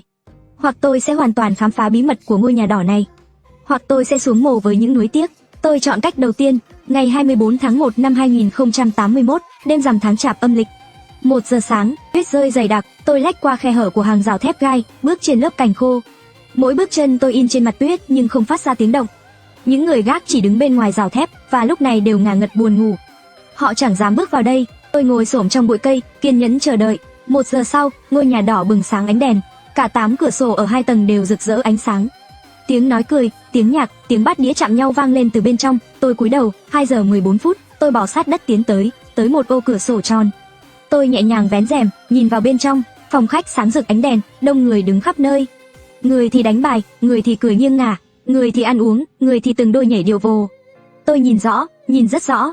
Tất cả bọn họ đều có cùng một khuôn mặt. Tất cả đều là Tạ Hồng. Tạ Hồng thời trẻ, hàng trăm, hàng ngàn Tạ Hồng chen chúc, hòa lẫn vào nhau. Những khuôn mặt giống hệt nhau, như một tổ rán chật cứng đang bò lúc nhúc, đông đúc và nhộn nhịp, khiến tôi nổi da gà. Ngay khoảnh khắc đó, ký ức bị chôn vùi lâu ngày bỗng ùa về. Tôi nhớ ra rồi, đêm tuyết mùa đông, rằm tháng 11 năm 2020, cách đây 60 năm. Tôi đã nhìn thấy cảnh tượng này. Khi đó, tôi sợ hãi hét lên. Bọn họ quay đầu lại, đồng loạt nhìn về phía tôi. Một tạ hồng già cầm ly rượu vang, nở nụ cười lộ 8 chiếc răng, mang đôi giày cao gót, từng bước tiến về phía tôi. Trên tay bà đeo đôi hoa tai ruby to lớn. Sau đó, tôi ngất xỉu. Sáng hôm sau, tôi được tìm thấy trong đống lá khô. Khi tỉnh lại, tôi đã quên hết mọi chuyện. Lần này tôi không để điều đó lặp lại. Tôi đã 87 tuổi rồi, không muốn bị lột đồ ném ra tuyết nữa, cũng không chịu nổi việc mất trí nhớ lần nữa. Tôi cúi người xuống, nấp vào bóng tối của những tán cây. Chắc chắn rằng mình không bị phát hiện. Tôi quan sát kỹ qua khe hở của rèm cửa. Những chiếc bánh kem bị ném qua ném lại, rượu vang đỏ bị đổ khắp nơi. Họ nhảy múa loạng choạng, ngã xuống sàn rồi lại cười hả hê đứng dậy. Họ đều đã say mềm, họ đang vui chơi điên cuồng. Bóng dáng họ lay động trên kính cửa sổ như những hồn ma quái. Tiếng cười chói tai phá vỡ sự tĩnh lặng của màn đêm. Một tạ hồng trẻ, tóc buông xõa, dụi mắt, lảo đảo bước đến bên cửa sổ. Tôi lập tức cúi thấp người. Cô ấy vén rèm lên, ngẩng đầu nhìn trời, khẽ thở dài và nói: "Trăng đêm nay đẹp thật." Đột nhiên, tiếng hét thảm thiết vang lên từ trong rừng. Tôi ngoái đầu lại nhìn, thấy hai người nhảy ra khỏi đống lá khô. Cả hai trần truồng, toàn thân trắng bệch, họ hét lên, loạng choạng chạy xa. Ma kìa, tiếng hét biến mất trong màn đêm vô tận. Tạ Hồng với đôi mắt say xỉn, cười khúc khích nhìn ra ngoài một lúc, rồi quay lại, nhập vào đám đông đang khiêu vũ. Một lát sau, tôi nghe thấy tiếng bước chân xào xạc phía sau. Tôi nhanh chóng chui vào bụi cây. Một người đàn ông cao lớn chạy tới, mắt mở to đầy tò mò. Anh ta vội vàng thò đầu qua cửa sổ tròn, dụi mắt rồi đưa đầu vào qua khe rèm. Anh ta hét lên một tiếng kinh hoàng rồi ôm lấy ngực, ngã xuống đất. Tôi nhận ra ngay lập tức, người đàn ông đó chính là tôi của 60 năm trước. Khi ấy tôi chỉ mới 27 tuổi. Hai tạ hồng già bước tới cửa sổ, nhìn ra ngoài. Họ cúi đầu, mỉm cười, ánh mắt giao nhau, bốn cánh tay gầy guộc vươn ra, kéo tôi của 60 năm trước vào trong nhà. Chàng trai trẻ đẹp quá, tiếc thật, phải xử lý cậu ta thế nào đây? Theo lệ cũ thôi, ném ra ngoài trước khi trời sáng, cậu ta sẽ không nhớ gì đâu. Họ cười khúc khích. Một lúc sau, ngôi nhà dần trở nên yên ắng. Nửa giờ sau, bỗng chốc im lặng như tờ. Tôi lén nhìn qua rèm cửa, tất cả các tạ hồng đều nằm bất động trên sàn nhà, như thể đã say mềm, nhưng nhìn bọt trắng chảy ra từ khóe miệng họ, trông giống như họ đã chết. Những cơ thể giống hệt nhau chất chồng lên cao 3 thước, tựa như một biển chết chóc sóng cuộn trào. Chỉ có một người đứng thẳng giữa biển người chết đó, một tạ hồng già nua, khóe miệng bà nở nụ cười hiền từ, lộ ra 8 chiếc răng, hoa tai ruby và chuỗi ngọc trai sáng lấp lánh. Bà từng bước chậm rãi tiến tới, cẩn thận chọn lựa những người chết trên sàn như chọn rau củ. Bốp, kính cửa sổ đối diện đột nhiên vỡ toang một lỗ lớn. Một phi tiêu xé gió bay vào phòng khách. Tạ Hồng giật mình quay đầu lại, đôi mắt sắc như đại bàng nhìn chằm chằm vào cửa sổ. Bà nhanh chóng chạy ra ngoài. Nửa phút sau, bà xách cổ áo ba cậu bé bước vào. Tay trái một đứa, tay phải hai đứa. Cổ của ba cậu bé đều bị gãy, mắt mở trừng trừng như hai con thỏ rừng bị săn bắn, bị bà tùy tiện ném vào đống xác chết. Tạ Hồng ra chỉnh lại tay áo, tiếp tục thản nhiên chọn lựa người chết, như thể chưa có gì xảy ra. Cuối cùng, bà chọn ra 6 thi thể, đặt vào xe đẩy. Bây giờ là thời gian sáng tạo. Bà mỉm cười hài lòng, vỗ vỗ bụi bẩn trên tay. 6 tạ hồng đã chết này được làm thành 6 tác phẩm. Một người được mặc váy Lolita, đặt giữa đống búp bê. Một người bị nhốt trong lồng sắt nhỏ, đặt cùng với mèo, chó và thỏ. Một người bị chặt đứt hai tay, hóa trang thành nữ thần Venus, biểu tượng của tình yêu và sắc đẹp. Một người được mang giày múa đỏ, biến thành cỗ máy nhảy múa vĩnh cửu. Một cơ thể được phủ đầy sơn xanh đậm, trở thành một phần của bầu trời sao. Tôi đã lẻn vào qua khung cửa sổ, nín thở, nhẹ nhàng đi theo sau cô ấy, chứng kiến toàn bộ 5 vụ án, chỉ còn lại một vụ cuối cùng. Thi thể trẻ nhất đẹp lộng lẫy như hoa mùa hè, làn da cô ấy trong veo, hoàn mỹ. Cô ấy có nước da trắng mịn màng, không một chút tì vết, khuôn mặt mềm mại mang lớp lông tơ như trái đào. Cô mặc một chiếc áo khoác cũ sờn, đi đôi dép rách, trong tay ôm một cuốn thơ cũ nát. Người phụ nữ già nua tên Tạ Hồng lấy cuốn thơ ra, khẽ cười nhạt, nhẹ nhàng vuốt ve khuôn mặt cô gái, rồi mở một chiếc bình ra, múc ra từng giọt chất lỏng sánh trong suốt, nhẹ nhàng thoa đều lên khắp cơ thể cô gái. Vừa thoa vừa nói, con à, con thật đáng thương và thật đáng yêu. Mỗi ngày ta đều nhớ đến con, ta yêu con biết bao, và nhớ con vô cùng. Ta ghen tị với con. Phụt một tiếng, máu bắn tung tóe, cổ họng cô gái bị rạch một vết sâu, máu chảy thành dòng như một biển đỏ. Tạ Hồng già nua ngồi giữa vũng máu mênh mông ấy, với một vẻ dịu dàng hoài niệm. Bà cúi đầu, nằm gục trên bàn nhỏ, như đang thêu, từng nét chữ cẩn thận bà chép lại tập thơ chim bay trên vô số lá phong đỏ. Cuộc đời như vượt qua biển cả, chúng ta đều tụ hội trên con thuyền nhỏ này. Lúc chết, ta đã đến bờ và đi về mỗi thế giới riêng. Bà khẽ thì thầm, khi đậy nắp bút lại, một giọt lệ lấp lánh nơi khóe mắt. Làm xong tất cả, bà bước vào bếp rửa sạch tay và đeo tạp dề. Bà thái một cây bông cải xanh và nửa củ cà rốt, rồi chiên chúng bằng chảo. Sau đó, bà từ từ cởi từng lớp quần áo, dùng dao nhỏ khắc lên cơ thể mình những hoa văn. Máu chảy ra xèo xèo. Bà lấy muối, tiêu, gia vị rắc lên cơ thể mình, thoa thêm một lớp bột mì, phết một lớp rượu nấu ăn, quét một lớp dầu ô liu. Sau đó, nhấn vài nút trên lò nướng, Cài đặt nhiệt độ, hẹn giờ rồi chui vào lò nướng lớn. Lò nướng từ từ khởi động, phát ra ánh sáng cam đỏ rực rỡ. Đồng hồ đếm ngược vang lên tích tích tích. Âm nhạc dịu dàng phát ra từ máy hát cổ. Bên ngoài cửa sổ, mặt trăng tròn treo lơ lửng trên bầu trời đen kịt. Ánh sáng phản chiếu lên sàn nhà. Một robot nữ hầu trong hình dạng người giúp việc di chuyển qua lại siêng năng. Nó cần mẫn dọn dẹp biển người chết trong phòng khách. 30 phút sau, lò nướng kêu tinh, một robot nữ hầu trượt tới, mở cửa lò, bưng ra một chiếc đĩa, trang trí bông cải xanh và cà rốt lên trên, dưới thêm sốt tiêu đen, đặt đĩa vào giữa bàn ăn. Các robot nữ hầu tụ lại với nhau, đứng nghiêm trang bên cửa lớn phòng khách, tạo dáng cung kính chào đón. Đồng hồ chỉ 4 giờ 55 phút, bên ngoài vang lên tiếng cười nói rôm rả. Một nhóm nam nữ thanh niên tay trong tay từng tốp bước tới. Họ đến đây để tham quan triển lãm. Trong số đó, người chống gậy, mặc vest đen là chính tôi.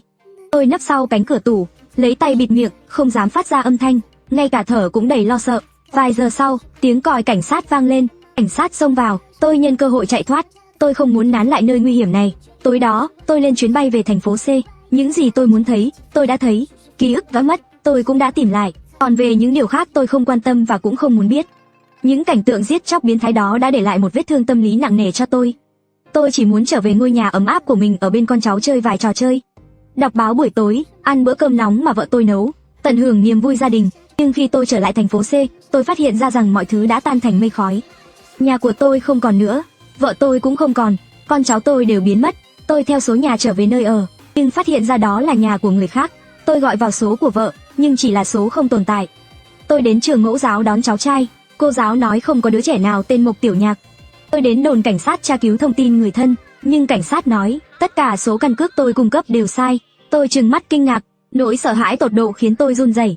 Thưa đồng chí cảnh sát, hãy nói cho tôi biết hoa hồng có màu gì. Viên cảnh sát trẻ nhìn tôi với ánh mắt ngờ vực. Cụ à, cụ nhầm rồi, anh ta nói, hoa hồng tất nhiên là màu xanh. Tôi ngã gục xuống đất, ôm ngầu hét lên, tôi bị đưa đến bệnh viện. Sau khi kiểm tra, tôi được chẩn đoán mắc chứng hoang tưởng, lo âu và Alzheimer. Trong những ngày bị ép buộc điều trị nội trú, tôi liên tục tìm cách trốn thoát. Tôi đã hiểu ra, ngôi nhà đỏ dưới ánh trăng tròn là điểm nối giữa các không gian thời gian khác nhau. Tôi đã đến một thế giới không thuộc về tôi. Thật ra, mọi thứ đã sai từ 60 năm trước. Ngày 15 tháng 11 năm 2020, tôi đã xông vào ngôi nhà đỏ. Sau khi tỉnh lại, tôi đã mất một đoạn ký ức. Khi đó, tôi đã cảm thấy thế giới không còn bình thường nữa. Ví dụ, khi tôi gọi cho đội trưởng, tôi gọi ông ấy là đội trưởng Trần, nhưng ông ấy lại nói mình họ Lý. Hoặc khi tôi gửi cho mẹ thùng cam bà yêu thích, nhưng bà nói bà chưa bao giờ ăn cam. Tôi nhớ sai ngày sinh của bạn thân nhất, quên mất màu của hoa hồng, và còn bị người khác sửa cách viết nhiều chữ Hán. Tôi bị đưa vào bệnh viện, chẩn đoán mắc chứng hoang tưởng, lo âu, trầm cảm và nghi ngờ mắc bệnh Alzheimer. 2 năm sau, tôi hồi phục và xuất viện. Cuối cùng, tôi phải chấp nhận rằng hoa hồng màu xanh lá và chữ chân chỉ có 2 nét ngang. Thì ra sai không phải là tôi, mà là thế giới đó. 1 tháng sau, tôi trốn khỏi bệnh viện. Tôi trở lại ngôi nhà đỏ đã thay đổi số phận của mình. Tôi muốn trở về thế giới của mình. Tôi bước vào ngôi nhà và lại bước ra. Mỗi đêm trăng tròn sau này tôi đều lặp lại hành động đó, cho đến một ngày tôi có thể trở về thế giới của mình. Trong thế giới đó, hoa hồng có màu đỏ, chữ chân có 3 nét ngang, số cuối trên thẻ căn cước của tôi là 2415. Ngày sinh của bạn thân nhất là 20 tháng 3. Tôi vẫn là một cảnh sát đầy hoài bão, sống một cuộc đời rực rỡ ánh nắng, nhưng ngày đó mãi không đến. Tôi sắp chết rồi, như một khúc gỗ mục, sắp sinh ra giòi bọ vì quá già nua. Tôi ngồi trên mép vách đá, những giọt nước mắt tuôn trào trên má tôi. Tôi mệt mỏi rồi. Lúc đó, một ngôi sao băng sáng chói xẹt qua bầu trời đêm. Bùm, một tiếng nổ vang trời, ngôi sao băng rơi xuống mái nhà của ngôi nhà đỏ. Ngọn lửa bùng cháy dữ dội, nhảy múa điên cuồng trong cơn gió núi gào thét. Ngọn lửa đỏ rực xé nát thế giới thành hàng nghìn mảnh vụn. Tôi kinh ngạc khi thấy không gian trước mắt bị xé toạc, méo mó, xoay tròn theo những góc độ không tưởng, phân tách ra vô số hình ảnh chồng chéo. Hàng loạt bóng người hiện ra trong ngọn lửa, bước đi nhẹ nhàng hoặc nặng nề tiến về ngôi nhà đỏ. Tất cả đều là tà hồng. Trong số vô vàn tà hồng ấy, có một người trông đặc biệt trẻ trung, ngây thơ, đẹp rực rỡ như hoa mùa hè. Làn da cô ấy trong veo, hoàn mỹ, không một tì vết, khuôn mặt mềm mại với lớp lông tơ như trái đào. Cô mặc chiếc áo khoác cũ sờn và đôi dép rách, trên lưng đeo một chiếc giỏ đầy trái cây dại. Cô ấy nhìn quanh ngơ ngác. Tôi chặn cô lại. Cô đi đâu? Tôi hỏi. Cô đi xuyên qua người tôi, như một bóng ma, lướt qua. Nhanh lên con, một tà hồng già nua ở phía trước vẫy tay gọi cô. Sắp đến nơi rồi, bà ơi, thật sự có trái cây sao? Đúng vậy, rất nhiều trái cây. Bà mỉm cười dịu dàng nói. Một làn khói đặc cuốn lấy tôi, khiến tôi ho sặc sụa, không thể thở nổi. Ngọn lửa nuốt chửng tất cả, nuốt chửng cả ngôi nhà đỏ, nuốt chửng tất cả tà hồng, nuốt chửng cả tôi. Kết thúc ngôi nhà đỏ. Ngày 21 tháng 2 năm 2084, lúc 2 giờ 14 phút sáng, một thiên thạch rơi xuống từ bầu trời. đâm vào mái ngôi biệt thự lá đỏ ở thị trấn Quan Sơn, gây ra một trận cháy rừng lớn. Lực lượng cứu hỏa đến ngay lập tức, ngọn lửa được dập tắt lúc 4 giờ 59 phút, không gây thiệt hại về người. Qua kiểm tra, thiên thạch chứa lượng lớn chất phóng xạ, gây nguy cơ tiềm tàng đối với sự ổn định không gian thời gian. Các chuyên gia cảnh báo, người dân cần giữ an toàn, không được đến gần khu vực thiên thạch rơi để tránh những hậu quả không lường trước. Báo Vân Châu, ngày 22 tháng 2, kết thúc người hầu, ngày 26 tháng 12 năm 2080. Buổi triển lãm nghệ thuật kỳ quặc kết thúc, cảnh sát xông vào biệt thự lá đỏ, tất cả người có mặt bị đưa đi điều tra, ngoại trừ 24 robot người hầu mang hình dáng phụ nữ. Đêm khuya, cảnh sát rời đi hết, biệt thự lá đỏ bị niêm phong, cuối cùng đã kết thúc. Một cô người hầu robot nói, các chị em, vất vả rồi. Một đứa khác nói, đây đúng là tác phẩm nghệ thuật hoàn hảo, tác phẩm của chúng ta. Ai nói robot không hiểu nghệ thuật chứ? Hi hi hi hi hi. Chúng cười khúc khích như những con chuột nhỏ. Một trong số chúng tiến đến bàn ăn, đưa ngón tay máy vào trong món thịt nướng sốt tiêu đen, lấy ra từ trong đầu người nướng một con chip nhỏ. Đám cảnh sát này thật là bất cẩn, cả cái này cũng không phát hiện ra. Con chip lấp lánh ánh bạc dưới ánh trăng. Mau cất đi, đừng để mất đấy. Đúng vậy, giữ nó lại để còn khống chế đứa tiếp theo chứ.